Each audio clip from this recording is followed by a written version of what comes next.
नमो ज्ञानेश्वरा नमो ज्ञानेश्वरा। निवृत्ती उदारा सोपान देवा।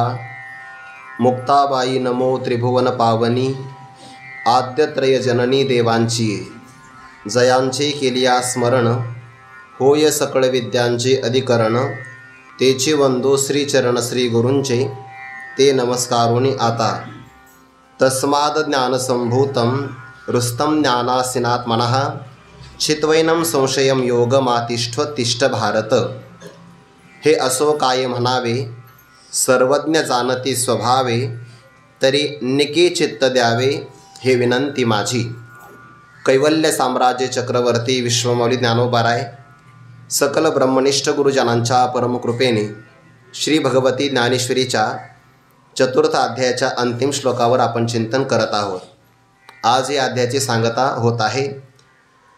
या अगोदर भगवान श्री ज्ञानोबाराय ज्ञान साधनाचं महत्त्व प्रतिपादन करतात। ज्याप्रमाणे आकाशस्थ सूर्य उदयाला आला की नक्षत्र तारकांचं तेज आपोआप लोप पावतं, तसं ज्ञान नावाचा यज्ञ घडला की बाकी परमार्थातली सगळी साधनं त्याच्या पुढे कोणत्याही प्रकारचा प्रभाव करत नाही।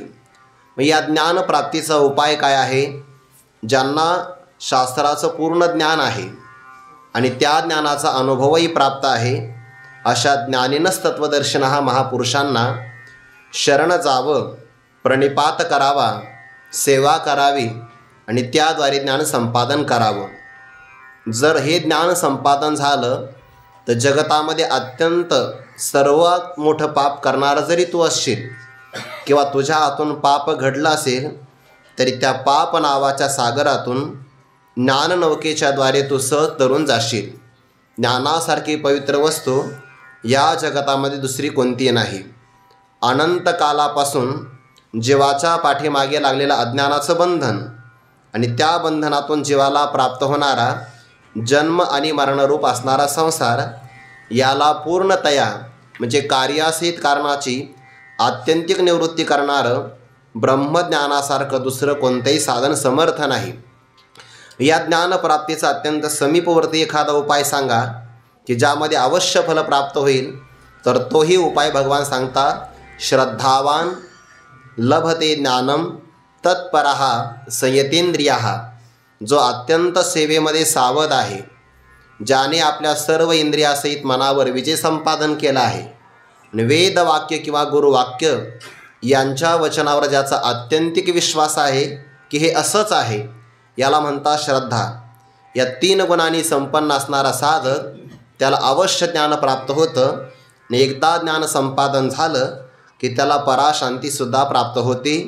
परंतु या उलट एखादा आत्मज्ञान शून्य आहे, श्रद्धेच्या भावाने विरहित आहे, म्हणजे अश्रद्धाळू आहे आणि वेदवाक्य किंवा गुरुवाक्यावर हे असं असेल की नसेल असा ज्याच्या मनामध्ये दोन प्रकारचा द्विकोटिक भाव, ज्याला संशय म्हणतात, असा असेल, हे तिघे जण पूर्णतया नष्ट होतात। याचा अर्थ धर्म अर्थ काम आणि मोक्ष यापैकी एकही पुरुषार्थ त्यांना मिळत नाही। पण जर यात आपण थोडीशी तुलना करायचं ठरवलंच तर एखादा अज्ञ आहे म्हणजे अज्ञानी आहे, एखादा अश्रद्धाळू आहे। या दोघांच्या तुलनेमध्ये संशयात्मा अत्यधिक पापी आहे। कारण का? त्याला इहलोकातलं सुखही मिळत नाही, पुण्याच्या अभावी परलोकातलं सुखही मिळत नाही आणि कोणत्याही गोष्टीवर संशय असल्यामुळे भोजनादिकापासून सुद्धा सुख मिळत नाही। म्हणून अर्जुना, या संशयाचं निराकरण केलं पाहिजे। कशाने होईल? जीव ब्रह्मैक्य ज्ञान संपादन केलं, यथार्थ परमात्मा दर्शन झालं आणि ज्याचे अंतकरणाची वृत्ती आपल्या स्वरूपामध्ये विद्यमान आहे, अशा आत्मज्ञानी पुरुषाला कोणत्याही प्रकारचं कर्म बांधत नाही। म्हणून अज्ञानजन्य असणारा आणि अंतकरणामध्ये आश्रय केलेला जो संशय आहे, त्याला ब्रह्मज्ञानाच्या तलवारीनं चांगल्या प्रकारे नष्ट करावं आणि हे ब्रह्मज्ञानाचं साधन करण्यासाठी निष्काम कर्मयोग सांगितलेला आहे, त्याचाही तो चांगल्या प्रकारे अंगीकार करावा, असा भगवंताने अंतिम श्लोकामध्ये उपदेश केलेला आहे। सर्वात महत्त्वाचं साधन सांगितलं आहे ब्रह्मज्ञान किंवा त्याला आपण आत्मज्ञान असं म्हणतो आहे। आणि त्या आत्मज्ञान प्राप्तीसाठी निष्काम कर्मयोगाचं साधन सांगितलं आहे। यावर आता भक्तराज अर्जुन देवाला पुढे प्रश्न विचारणार आहेत. प्रश्नभाव पुढे येणार आहे. पण ज्ञानोबारा म्हणतात तो परमात्मा अत्यंत कृपेने संपन्न होऊन जो सर्वज्ञाचा बाप आहे, साक्षात चैतन्य स्वरूप आहे, आणि तो अत्यंत कृपेने अर्जुनाला म्हणतोय की अर्जुना, आपल्या हृदयातले असलेल्या संशयाचा पूर्णपणे नाश करून तो युद्ध नावाच्या कर्मासाठी तयार झालं पाहिजे. हे सगळं देवाचं बोलणं ऐकलं आणि पूर्वापार बोलाचा म्हणजे मागच्या पुढच्या बोलण्याचा संदर्भ घेऊन भक्तराज अर्जुन आता प्रश्न करणार आहे. तो कथेची संगती, भावाची संपत्ती किंवा रसाची उन्नती किंवा अत्यधिक वाढ पुढच्या अध्यायामध्ये येणार आहे. मग शास्त्रामध्ये 9 प्रकारचे साहित्यामध्ये रस सांगितले आहे. शृंगारवीर करून, अद्भुत हास्य भयानक, बिभत्स रौद्र आणि शांत. या शांत रसातली कथा वैराग्य प्राप्त करून देणारी असते. ज्ञानोबा तर म्हणतात या शांत रसाचा बर्वेपणा असा आहे की याच्यावरून बाकीचे 8 रस असे ओळून टाकावे, इतकं शांत रसाला महत्त्व आहे. म्हणून आपली असणारी परमार्थातली कथा ही शांत रसातली कथा आहे. प्रवचन कसं असावं? शांत रसातलं. किंवा कीर्तन कसं असावं? शांत रसातलं. ही जबाबदारी बरं फार मोठी. कीर्तनकाराला अभंगाच्या माध्यमातून जे संत विचार भाविकांच्या किंवा श्रोत्यांच्या अंतःकरणाच्या भूमिकेमध्ये पेरायचे आहेत. श्रोत्याचं अंतःकरण जमीन आहे आणि त्या जमिनीमध्ये संत विचाराचं बीज त्याला पेरणी करायचं आहे. तर अगोदर चांगलं मशागत करणं हे त्या मंडळींचं काम आहे जे कीर्तनाला साथीदार म्हणून आलेले आहे. त्यांनी जर शांततेत जर सुरुवात केली तर श्रोते शांत होतात, त्यांना ते विचार ग्रहण करता येतात. नाहीतर त्यांनी कर्कश तांडव जर केला तर त्यांचं मन होतं क्षुब्ध, आणि क्षुब्ध मनामध्ये काय विचार पेरणार आहे? सध्याला तर असं आहे की आपण कीर्तन करतो आहे का आपण डीजेशी स्पर्धा करतो आहे हेच कळायला तयार नाही आहे. शांत नुसतीची शांतिकथा महत्त्वाची आहे. मग ज्ञानोबा म्हणतात शांतिकथा सामान्य नाही, जयाच या बर्वेपणी की जे 18 रसांची ओवाळणी जो सज्जनाची आयनी विसावा जगी. सज्जन महापुरुषाच्या आयनी म्हणजे बुद्धीला जगतामध्ये विश्रांती मिळते तो शांत रस आहे. म्हणजे ज्याला शांतरस आवडतोच तो सज्जन आहे, किंवा जो सज्जन असेल त्याला शांतरस आवडतो असा त्याचा अर्थ होतो. सज्जन माणसं कुठेही रममान होत नाही. साहित्यात रममान होतात, पण कोणत्या? शांत रसाचं प्रतिपादन करणारं साहित्य असेल तर. नाहीतर बरेच लोक फार वाचन करतात. त्यांच्या घरात जर आपण गेलो कपाटात पाहिलं तर नुसते पुस्तकं असतात. मी ग्रंथ शब्द नाही म्हणत, नुसते पुस्तकं, नुसत्या कादंबऱ्या. काय त्या कादंबऱ्यामध्ये एकतर रसाचं प्रतिपादन किंवा बाकीचे असणारे विनोदाचं प्रतिपादन, दुसरं काय आहे?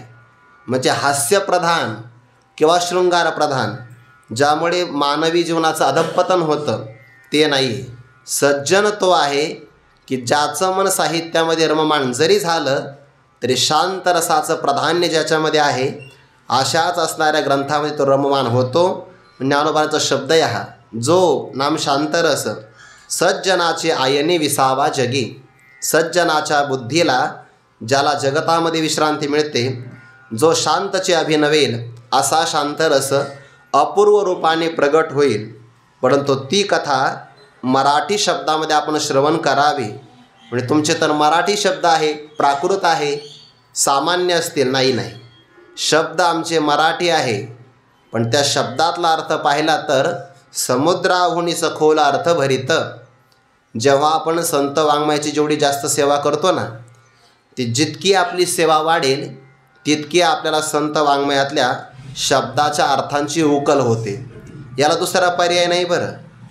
मी एखाद्या वक्त्याचं कीर्तन ऐकलं जशा तसं बसवलं, हा त्याला पर्याय नाही.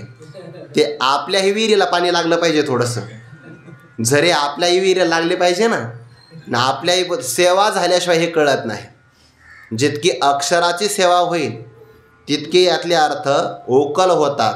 आहाच बोलाचे वालिप फेडीचे, ब्रह्माची याचे अंगा घडीचे, मग सुखेसी सुरवाळीजे सुखाचे माझे. श्रवंत करावंच लागतं. एखादी पद्धती अनुसरावी लागते, पण ती पद्धती अनुसरत असताना कॉपी व्हायला नको. कधी कधी आपल्याला काहीतरी एखाद्या चरणाचा भाव स्फुरला पाहिजे, आणि ज्या दिवशी एखाद्या ओळीचा अपूर्व भाव आपल्याला प्रगट होतो की नाही, गुरुवारी डॉक्टर बाबांच्या भाषेमध्ये अपूर्व अर्थाची निष्पत्ती होते तेव्हा एखाद्या ओळीचा जरासा अर्थ लागला तर मग जो आनंद होतो त्या आनंदाला नारळसुद्धा काही बरोबरी करणार नाही नंतरचा, इतका त्याच्यामध्ये अर्थ असतो. म्हणून तो अर्थ कळाला पाहिजे. समुद्राहुनी सखोल अर्थ भरीत, सेवेशिवाय त्याला पर्याय नाही.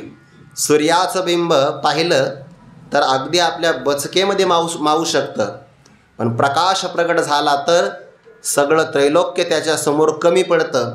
एवढा मोठा त्याचा प्रकाश आहे. किंवा कल्पवृक्ष दिसायला अत्यंत लहान आहे, परंतु कामना करणाऱ्या पुरुषाच्या इच्छेप्रमाणे जसा तो फलीभूत व्यापक होतो तसा आमचा शब्दसुद्धा आहे. ज्या साधकाला जो अर्थ लागेल तशा प्रकारचा अर्थ त्यातून प्रगट होतो. म्हणून ज्ञानेश्वरी सांगण्याकरता 1000 वक्ते जरी आले एका वेळेला, त्या 1000 वक्त्यांनी जरी निरूपण केलं तरी बहुधा सगळ्यांचं सगळं सारखं येणार नाही, काहीतरी अर्थ वेगळा येणारच आहे. शब्दाचे व्यापकपण देखीचे असाधारण, पाहतया भावज्ञा भावती गुणचिंतामणीचे. ज्याप्रमाणे जगतातल्या हजारो लोकांना एकटा सूर्य जाग करतो की नाही, सूर्य एकच आहे पण हजारो लोकांना प्रकाश मिळतो, तसा ज्ञानोबांची ज्ञानेश्वरी ग्रंथ एकटाच आहे, पण आतापर्यंत असणारे वर्तमान काळातले साधक, भविष्यामध्ये येणारे साधक आणि गत काळामध्ये होऊन गेले सिद्ध महात्मे या सगळ्यांना पुरून उरणारा ग्रंथ आहे. म्हणून बिंब तरी बचकेची एवढे, परिप्रकाशाशी त्रिभुवन थोकडे. शब्दाची व्याप्ती म्हणजे शब्दाच्या अर्थाची व्याप्ती, तर अर्थावबोधकता असं म्हणतात. तेने पाडे अनुभवावी. बरं, सांगावी असं नाही, सांगणं तर महत्त्वाचंच आहे, पण सांगितल्यानंतर त्याचा अनुभवसुद्धा आला पाहिजे. नामा म्हणे ग्रंथ श्रेष्ठ ज्ञानदेवी, एक तरी ओवी अनुभवावी. मग अर्थ कसा करायचा? एक तरी सिद्धांताची ओवी अनुभवावी. नाहीतर मग 9000पैकी काही लोकांना आपल्याला अनुकूल ओव्या आवडतात. तुम्ही व्रत नियम न करावे, शरीरात न पिढावे, दोरी के हे न वाचावे, तीर्थांशी गा, अशा अनुकूल ओव्या नाही घ्यायच्या. वैकुंठवासी गुरुवारी घुले बाबा म्हणायचे सिद्धांताची ओवी अनुभवावी. बोल फळे शब्दाची व्याप्ती तेने पाडी अनुभवावी. किंवा कल्पवृक्षाचं उदाहरण दिलं आहे. गुरुवारी बाबा सांगत असतात, मारुती बाबांनी पाठामध्ये सांगितलं आहे, एखाद्या पुरुषाला समजा आंबे खाण्याची इच्छा झाली आणि आंब्याच्या झाडाखाली गेला तर आंबे कधी मिळतील? फक्त त्याला उन्हाळ्यात मिळतील, वसंत ऋतूमध्ये एरवी मिळणार नाही. आणि कल्पवृक्षाला ऋतू नसला तरी चालेल, तो असं दिवस रात्र काही म्हणत नाही. बरं, त्याला वेळही लागत नाही, फुलोरा यावा, मग कैऱ्या लागाव्या, पाड लागेपर्यंत वाट बघावी असं नाही. तुम्ही मला पिकलेला आंबा, पिकलेलाच त्याला म्हणतात कल्पवृक्ष. तसा आमचा शब्द आहे. बोल व्यापक होय तैसा तरी अवधान द्यावे. इथपर्यंत आपण विचार पाहिला. 17व्या क्रमांकाची ओवी. हे असो काय म्हणावे, सर्वज्ञ जाणती स्वभावे, तरी निके चित्त द्यावे हे विनंती माझी. हे असो, हा सगळा विचार आता राहू द्या. कोणता विचार? आमच्या ग्रंथामध्ये येणारा विचार. आमचा शब्द मराठी आहे, अर्थाच्या बाबतीमध्ये समुद्रापेक्षा खोल आहे, किंवा प्रकाश करण्याच्या बाबतीमध्ये सूर्याप्रमाणे आहे, आणि कामना पूर्ण करणारा दृष्टादृष्ट विजयी होवावेची म्हणजे कल्पवृक्षाप्रमाणे आहे. 3 उदाहरण लागले. बरं, अर्थाच्या बाबतीमध्ये समुद्रापेक्षा गंभीर आहे, ज्ञान प्रकाश करण्याच्या बाबतीमध्ये सूर्याप्रमाणे आहे, आणि कामना इच्छा पूर्ण करण्याची जर भाव पाहिला तर कल्पवृक्षाप्रमाणे. हे फार काय सांगावं. हे असो काय म्हणावे, सर्वज्ञ जाणती स्वभावे. जे कोणी सर्वज्ञ सज्जन असतील ते स्वभावतः आमच्या ग्रंथाची योग्यता नक्की जाणून घेतील. यामध्ये कोणत्याही प्रकारचा संदेह शंका करण्याचं कारण नाही. किंवा सर्वज्ञ शब्दाचा अर्थ होतो सर्व हा परमात्मा आहे, आणि त्या परमात्म्याला ज्यांनी आत्मभावाने जाणलं त्यांना म्हणतात सर्वज्ञ. याचा अर्थ संत माझ्या ग्रंथामध्ये कोणकोणते गुण असतील त्याला आपोआप जाणतील, सामान्य लोकांनाही सहसा लक्षात येणार नाही. सर्वज्ञ जाणती स्वभावे तरीसुद्धा निके चित्त द्यावे ही विनंती माझी. ज्ञानोबाराय समोरच्या सगळ्या असणाऱ्या संतांना विनंती करतात. बरं, पराकोटीची नम्रता आहे, काहीच मागत नाही. खरे जे महात्मे असतात ना ते चित्त मागतात, बाकीचे वित्त मागतात. एवढा फरक आहे. तरी निके चित्त द्यावे हे विनंती माझी. निके म्हणजे अतिशय शुद्ध, निक म्हणजे चांगलं, ज्याच्यामध्ये चंचलता नाही, ज्याच्यामध्ये विक्षेप नाही. हे सगळ्यात मोठा भाव आहे. श्रोत्यांची जबाबदारी बरी सगळ्यात मोठी. वक्त्याच्या अंतकरणातून अपूर्व अर्थाचं प्रगटीकरण करून घ्यायचं असेल तर याला सगळ्यात महत्त्वाचे कारण श्रोते असतात. मग श्रोत्यांना कळालं पाहिजे की आपल्या हालचालीचा विक्षेप होता कामा नाही.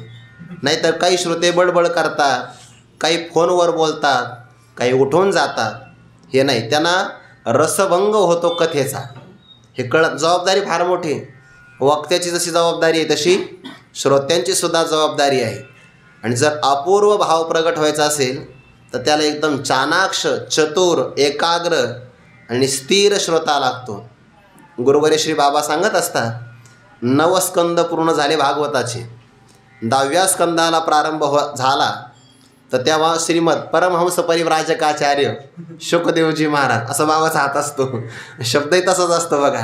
मग शुकाचार्यांनी परीक्षित राजाला विचारला, अरे राजा, 9 स्कंद पूर्ण झाले, 9व्या स्कंदाची सांगता झाली, तो अजून मांडीसुद्धा मोडली नाही. अत्यंत दुस्सह असणारी तहान आणि भूक तुम्हाला सतावत नाही? त्याने नाही सतावत. का? तुमच्या मुखारविंदातून हरिकथेचा अमृत पाझरत आहे ना, ते प्राशन केल्यामुळे मला दुःख सतावत नाही. 7 दिवसात मृत्यू आहे तरी अडचण नाही. रणांगणावर गीत ऐकतात तरी विक्षेप नाही. हे आदर्श श्रोते आहेत असं त्याचा अर्थ. तरी निके चित्त द्यावे, फक्त चित्त द्या, अवधान एकले दिजे, मग सर्व सुखाशी पात्र होईजे. हे प्रतिज्ञोत्तर माझे उघड ऐका. ज्ञानोबाला दुसरं काही मागत नाही बघा. निके चित्त द्यावे, फक्त चित्त द्या आणि तेही चांगलं द्या. ज्या चित्तामध्ये तमोगुणाचं प्राधान्य नाही, ज्या चित्तात तमोगुण जास्त असतो त्यांना डोळा लागतो. ज्यांच्यात रजोगुण असतो ते इथं शिराने बसतात, गावाकडून चक्कर मारून येतात. हे रजोगुण आहे. म्हणून इथं सत्वगुणाने संपन्न व्यक्ती लागतो, त्याला म्हणतात निके चित्त द्यावे. हे विनंती माझी. काय आहे आमच्या ग्रंथामध्ये? आता या 18व्या ओळीपासून तर पुढे ज्ञानोबाऱ्यांचा एक भाव आहे, तिथपर्यंत आपण या ओव्या सगळ्या पाहिजे. आता बघा, जेत साहित्य आणि शांती, हे रेखादिशे बोलती, जैसे लावण्य गुण कुळवती आणि पतिव्रता. आधीची साखर आवडे, तेची जरी ओखती जोडे, तरी सेवा विना का कोडे, नावा नावा. सहजे मलया निळमंद सुगंध, तया अमृताचा होय स्वाद. आणि तेथेची जोडे नाद जरी दैवगत्या, तरी स्पर्शे सर्वांग निववी. स्वादे जिव्हे ते नाचवी, देवीची कानांकरवी म्हणवे बाप माझा. तैसे कथेची ये ऐकणे, एक श्रवणांशी होय पारणे. आणि संसार दुःख मुळवणे, विकृती विने. इथपर्यंत या सगळ्या ओव्यांचा एक संबंध आहे. म्हणजे 5 ओव्यांचा हा एक प्रबंध आहे. प्रबंध कारण ज्ञानोबाने अगोदर उदाहरण दिले आहे आणि त्या उदाहरणातून आमची कथा कशी आहे, ज्ञानेश्वरीच्या रूपाने प्रगट होणारी ही भावार्थ दीपिकेची कथा, तैसे कथेचे, अर्थात ही कथा आहे. मग या कथेमध्ये काय आहे? बाकी साहित्याचा विचार केला तर हल्लीच्या वर्तमान काळातले सगळे साहित्यकार शृंगार रसाला प्राधान्य देतात. पण त्यांना माहितीच नाही, ते शांतरस मानतच नाही. शांतरसाचा भाव आहे निर्वेदम, त्याला वैराग्य म्हणतात. शांतरसातून वैराग्य मिळतं. बाकीच्या सगळ्या रसांचे भाव, ते विभाव, सगळे अनुभव असे वेगळे आहेत आणि त्याचं फलही वेगळं आहे. परंतु साधकाला शांतरस प्रधान कथा असावी जी त्याला वैराग्य प्रदान करते. म्हणून काही ग्रंथ साहित्याने म्हणजे रसाने संपन्न आहे, अध्यात्माचा अभाव आहे.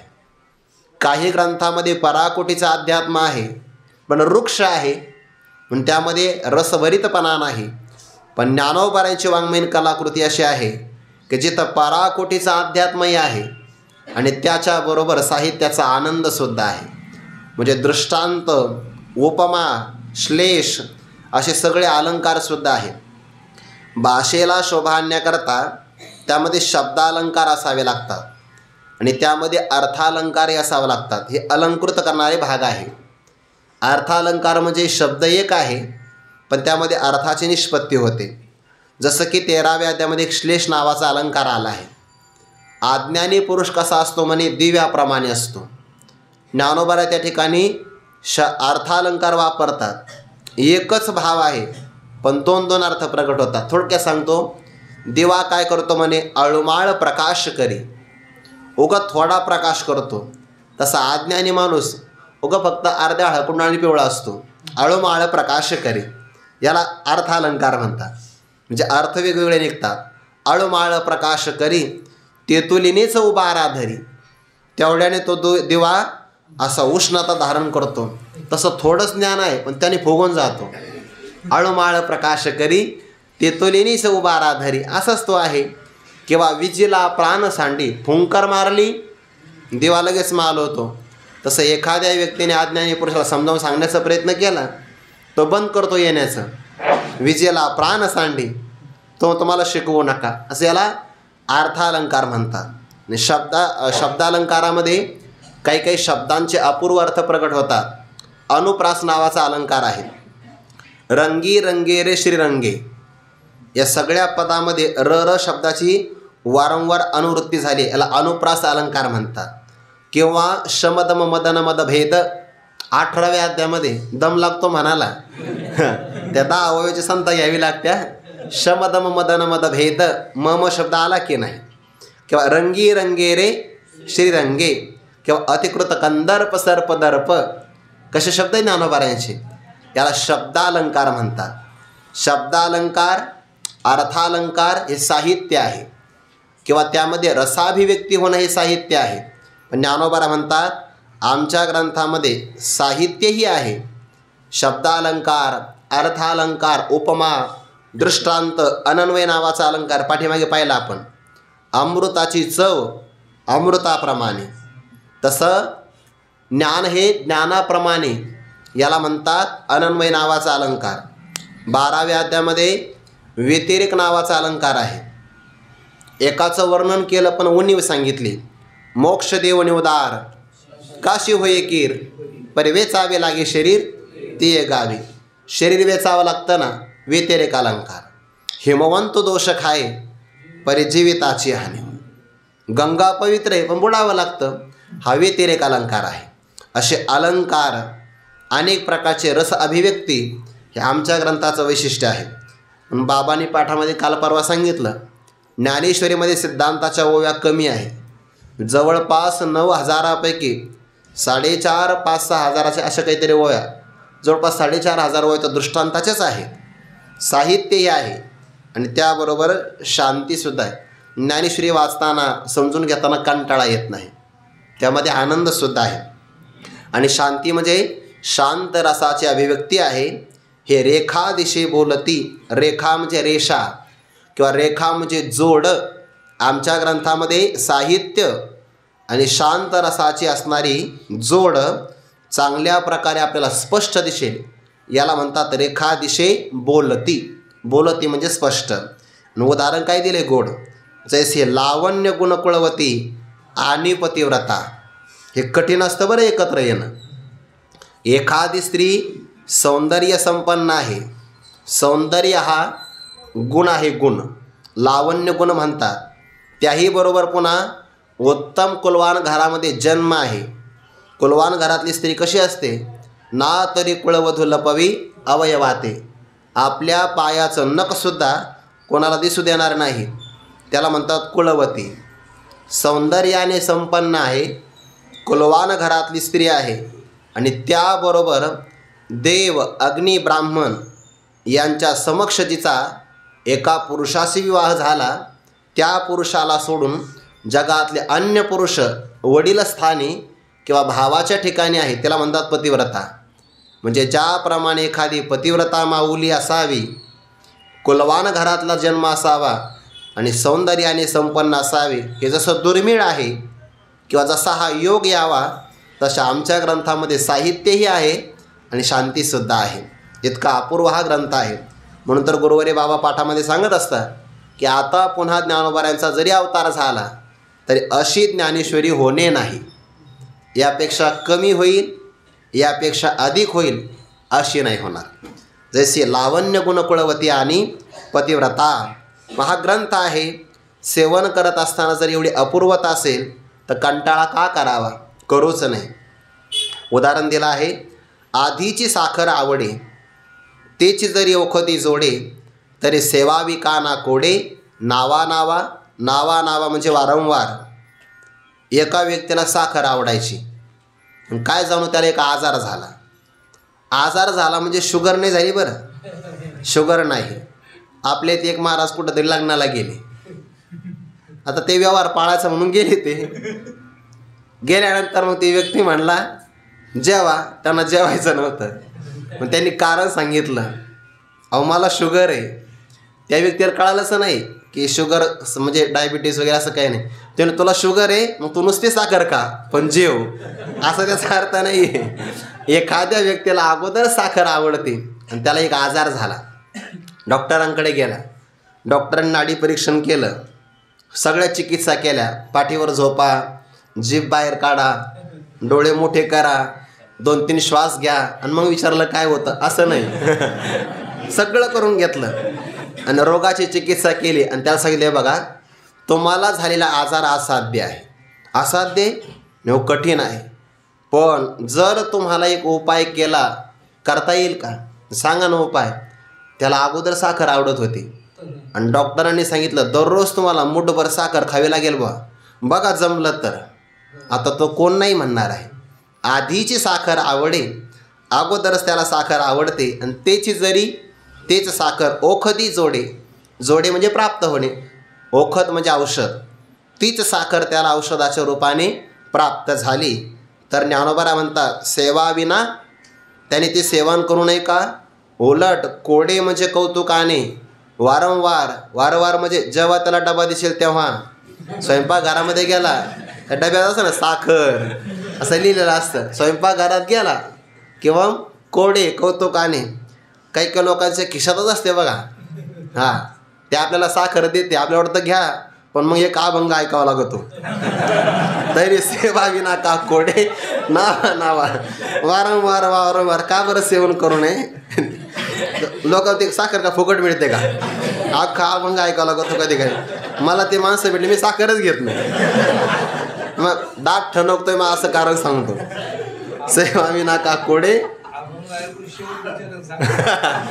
आग कसा असेल तर.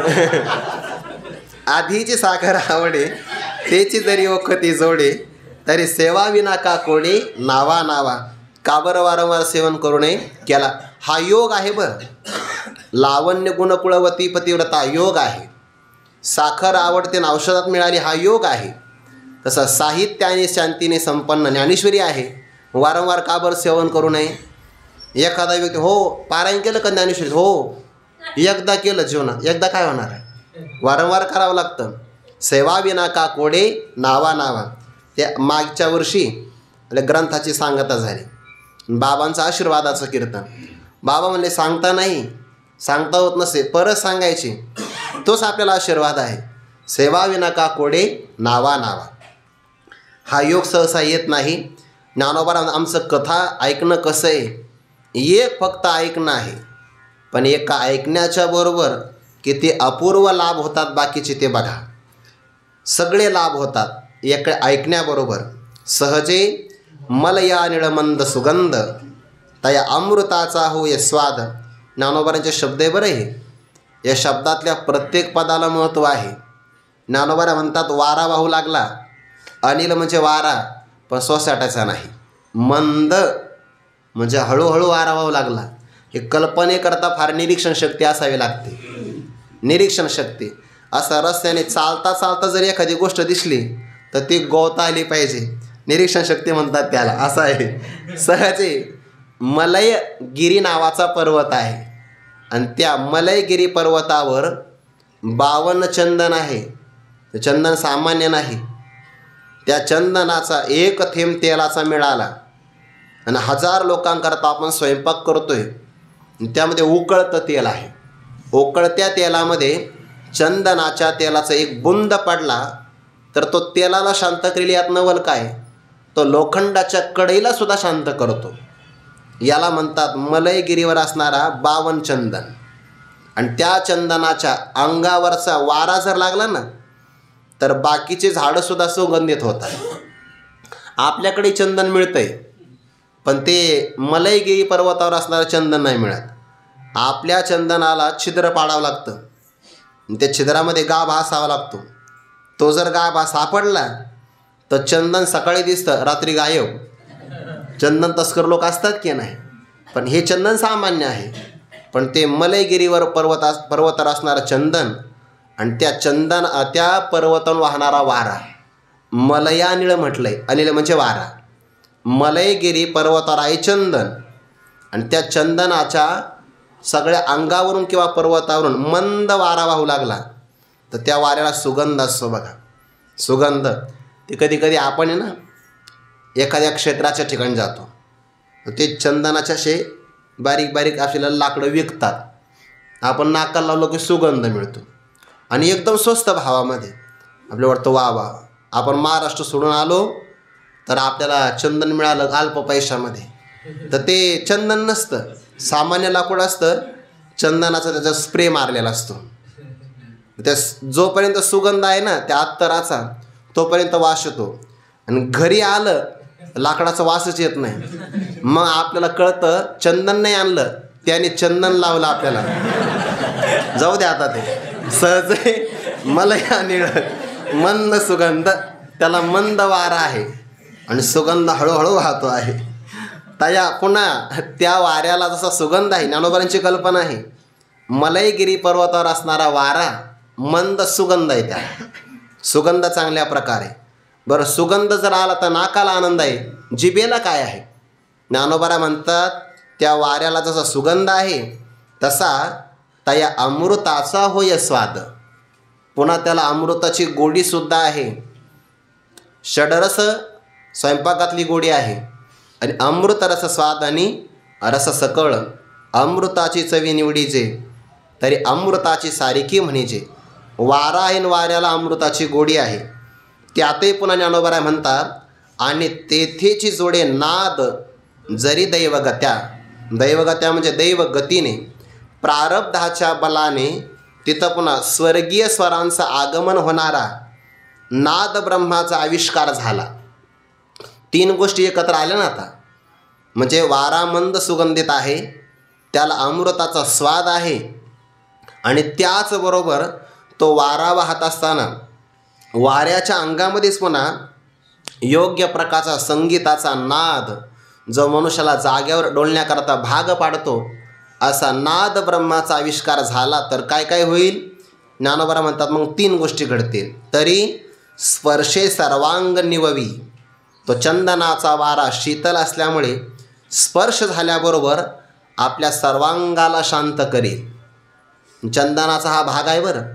चंदनाची उटी जर कपाळाला लावली आपण तर मनुष्य शांत होतो बघा, शांत. ज्ञानोबांना उटी असते ना उन्हाळ्यामध्ये, तर ती फार मोठ्या त्या सहाणीवर घासावी लागते. त्याला बळ लागतं बरं. म्हणजे चंदन घासतात ना अगोदर त्या सहाणीवर, त्यांच्या अंगातून घाम निघतो. मग तिथलं चंदन थोडंसं ज्ञानोबाचा प्रसाद म्हणून लावलं की बरोबर शीतल होऊन जातं. एखाद्या व्यक्तीचं डोकं दुखत असेल म्हणजे त्याकरता ते असावे लागतं म्हणजे दुखत असेल आणि चंदन जर लावलं त्याच्यावर तो शांत होऊन जातो. किंवा किती तप्त असू द्या एखादा व्यक्ती, चंदन कपाळावर लावलं की तो अत्यंत शीतल होऊन जातो. म्हणून स्पर्शे सर्वांग निववी. नाथ महाराजांच्या घरी भगवंतांनी सेवा केली. कावडीने पाणी ज्या घरी चक्र पाणी वाहे. 12 वर्षापर्यंत श्रोता, 12 वर्षापर्यंत कीर्तनाला साथ, 24 वर्ष ऐकलं. मग भगवान म्हणले आपण काहीतरी सेवा केली पाहिजे. 12 वर्ष श्रीखंड्याच्या वेशामध्ये सेवा. मग गोदावरीच्या पात्रात जायचं, पाणी आणायचं. आता जो परमात्मा क्षीरसागरात शयन करतो, पाण्याची काही कमतरता अजिबात नाही. पाण्यातच झोपतो पण पाणी आणतो. शेष नागावर पौडलेला आहे, सकाळी 3:30लाच उठतो. अष्टमहासिद्धी सेवा करतात, तो तिथं सडा संमार्जन करतो. ज्याला 56 भोग दररोज खायला मिळतात तो स्वयंपाकात मदत करतो आणि सगळे त्याला अष्टभोग अर्पण होतात, तो नाथांच्या घरी देवपूजा करतात चंदन घासतो आहे. पण चंदनाची उटी करावी, ते चंदनाची गुळी तयार केली की मग नाथांच्या हातामध्ये द्यावी. तोपर्यंत भगवंताच्या कपाळाला घाम आलेला आहे, म्हणून नाथांनी आपल्या अंगावरचं उपरणं काढावं, भगवंताच्या कपाळावरचा घाम पुसून काढावा आणि स्वतःच्या हाताने भगवंताला उटी लावावी. आता भगवंताला काय अडचण आहे बरं? चंदन उटी उगाळता उगाळता स्वतःही लावता आली असते की काय अडचण आहे? काही माणसं नाही का भजे काढता काढता भजे खातात, अडचण काय आहे? स्वतःही लावता आली असते की, पण तसं नाही.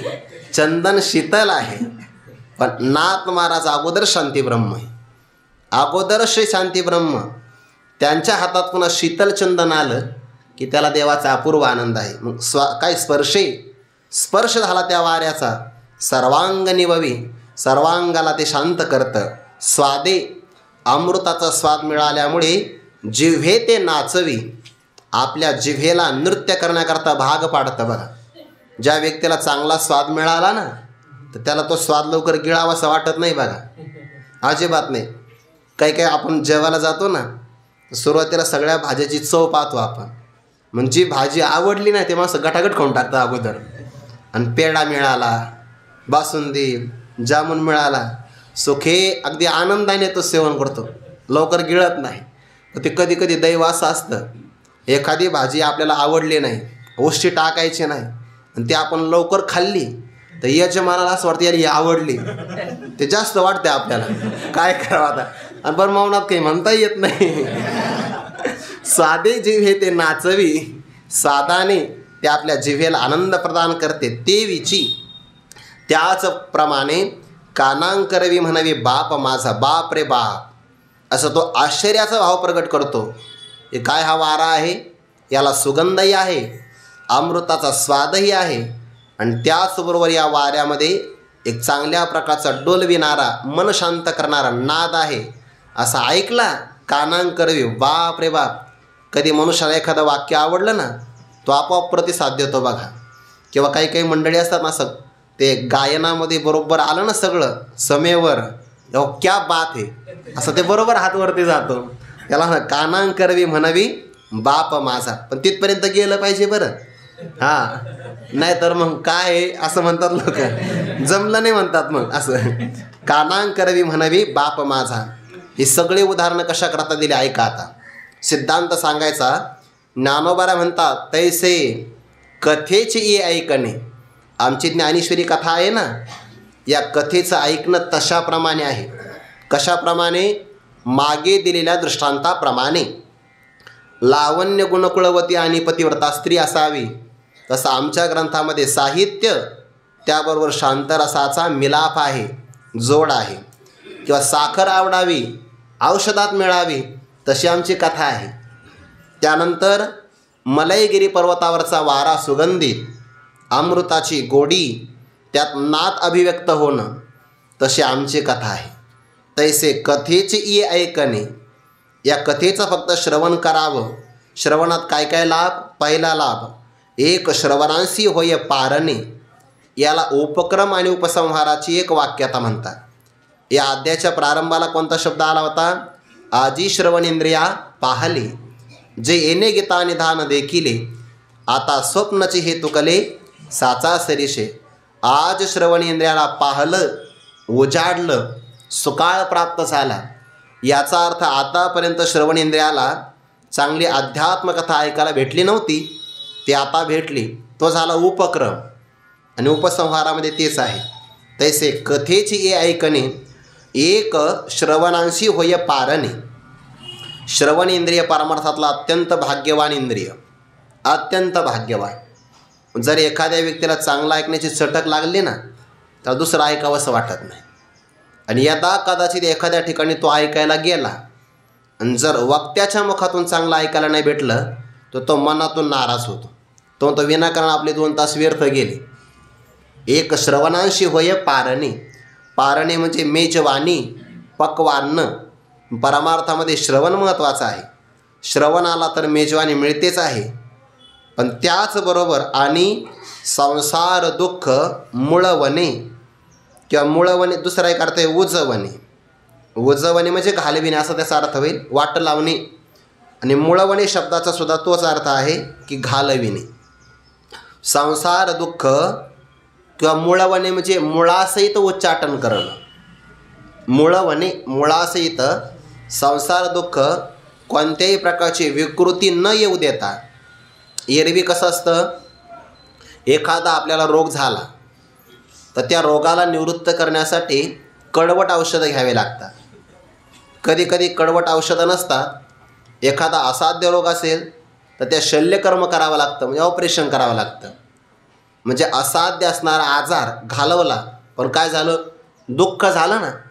कल्पना करा, गुडघ्यातून पाय कापून टाकला, दुःख झालं, दुःख गेलं, पण त्यामध्ये विकृती पण फार मोठी आली की नाही.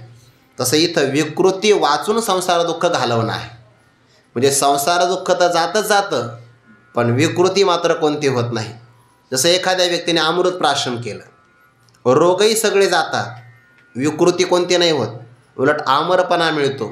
सेविली अमृत सरिता रोग दौडोनी पंडसुता अमरपणा उचिता देऊनी घाली. बाकीचे औषध सेवन केले कधी कधी काही लोकांना वांती पण होते. बरं, औषध चांगलं असतं, पण औषध सेवन करताना वांती होते, म्हणजे दुःख होतं. पण अमृत प्राशन केलं तर रोगही जातो, आमरपणा मिळतो आणि गोडी मिळते. तसं या कथेचं ऐकणं आहे. श्रवणांशी होय पारणे, श्रवण इंद्रियाला मेजवानी आहे. आणि त्याचबरोबर पुन्हा पुन्हा जन्माला यायचं, पुन्हा पुन्हा मृत्यूला प्राप्त व्हायचं, असं जीवाच्या पाठीमागे लागलेला संसार, हा खऱ्या संसार शब्दाचा अर्थ आहे. पुन्हा पुन्हा जन्मायचं, पुन्हा पुन्हा मरायचं, हा संसार. किंवा जन्म आणि मरणाला खोटा असताना खरं मानणं, याला ज्ञानोबा म्हणतात संसार. अगा ओपचणे आणि नेमणे हे साचची जे का मानणे, तो जीवलोक मी म्हणे संसारोहन. सत्य मानणं हा खरा संसार आहे. मग संसारामध्ये दुःख आहे, जन्माला आल्यापासून तर मरेपर्यंत. ज्ञानोबा म्हणतात त्या संसार दुःखाला कोणत्याही प्रकारचं कष्ट न करता विकृती वाचून घालवलं जातं. दोन फायदे, श्रवण इंद्रियाला श्रवणीय सुखाचा आनंद, आणि त्या आनंदाच्या बरोबर अनादिकालाचं संसाराचं दुःख कोणतेही कष्ट न करता आपोआप जातं. म्हणून तर ज्ञानोबा म्हणतात ना, तैसे अर्जुनाचे निव्याजे गीता प्रकाशुनी श्रीराजे. पुढे संसारा एवढे थोर ओझे फिडिले जगाचे. जगाच्या पाठीवर कोणतं ओझं आहे, संसारा एवढं मोठं. संसाराचं कोणतं ओझं, जन्म आणि मरण, हाच संसार. त्याचं ओझं आहे ते देवाने दूर केलं. ज्ञानोबा म्हणतात तेच आमच्या ग्रंथात होणार आहे. संसार दुःख मुळवणे विकृती विणे. मग कोणतेही कष्ट न करता संसार दुःख जर जात असेल, श्रवणीय सुखाचा आनंद मिळत असेल, तर श्रवणच करावं. बाकीची साधनं करण्याची आवश्यकता काय आहे, याकरिता पुढच्या ओव्या. जरी मंत्रेची वैरी मरे, तरी वाया का बांधावे कटारे. रोग जाये दुधे साखरे, तरी निंबका पियावा. तैसा मनाचा मार न करिता, आणि इंद्रिया दुःख न देता, येत मोक्ष असे आईता. श्रवणाचे माझी मनोनी आथिले आरानुका. गीतार्थ हा नेका, ज्ञानदेव म्हणे ऐका निवृत्ती दास. जर एका श्रवणामुळे या कथेमध्ये एवढे लाभ प्राप्त होत असतील, श्रवणाशी होय पारणे, याला इष्टप्राप्ती म्हणतात. आणि संसार दुःख मुळवणे विकृती विणे, याला अनिष्ट निवृत्ती असं म्हणतात. बरं, श्रवण आहे या अर्थानेच नामदेवरायांचं प्रमाण आहे. श्रवणाचे मिसे बैसावे एवोनी, साम्राज्य भुवनी सुखी नांदे. ज्ञानेश्वरीच्या बाबतीमध्ये श्रवण कौतुकाने केलं पाहिजे. आवडीनं आदराने श्रद्धेनं केलं तर दुःखही जातं, श्रवणीय सुखाचा आनंदही मिळतो. आणि एवढं एक साधन हातात आलं तर बाकी साधन करण्याची गरज काय आहे, याकरिता उदाहरण. जर आपल्याला मंत्र मिळाला आणि मंत्राचा उच्चार केल्याबरोबर जर आपला वैरी मरत असेल मंत्रोच्चाराने, तर त्या वैऱ्याला मारण्यासाठी आपण आपल्याजवळ शस्त्र कशाला बाळगायचं. फक्त वैरी समोर आला ते फक्त मंत्र म्हणायचा. जर तो मंत्राने मरत असेल तर शस्त्राचं काय काम आहे, असा या ओळीचा अर्थ आहे. याला विभक्ती प्रत्ययार्थ, एक साहित्यिक आहे, नाव नाही सांगत त्यांचं, त्यांना या ओळीचा अर्थच लागला नाही, त्याने अर्थ वेगळा सांगितला काहीतरी. आला या गुरु परंपरेने यावं लागतं. मंत्रेची म्हणजे मंत्रानेच तृतीय विभक्ती आहे. मंत्रे म्हणजे मंत्राने. ज्ञानोबाला म्हणतात मंत्रानेच जर वैरी मरत असेल, आणि जुन्या काळात हे सामर्थ्य होतं बरं, अनुसार शाप दिला, शाप लगेच तसं व्हायचं. नारद महर्षीने शाप दिला कुबेर पुत्राला आणि झाले ते वृक्ष, लगेच वृक्षाच्या रूपाने प्रगट झाले. एका सुंदर गंधर्वाने चेष्टा केली एका ऋषींची. त्या ऋषीचं अंग कुरूप होतं, 2-3 ठिकाणी ते वाकडे होते. त्या सर्वांग सुंदर गंधर्वाने निंदा केली. ऋषीने शाप दिला. शाप दिल्यावर अरे म्हणे माझं अंग तरी एका ठिकाणी वाकडं आहे, तुला असं अंग प्राप्त होईल जे सगळ्या ठिकाणी वाकडे. आजगर झाला तो.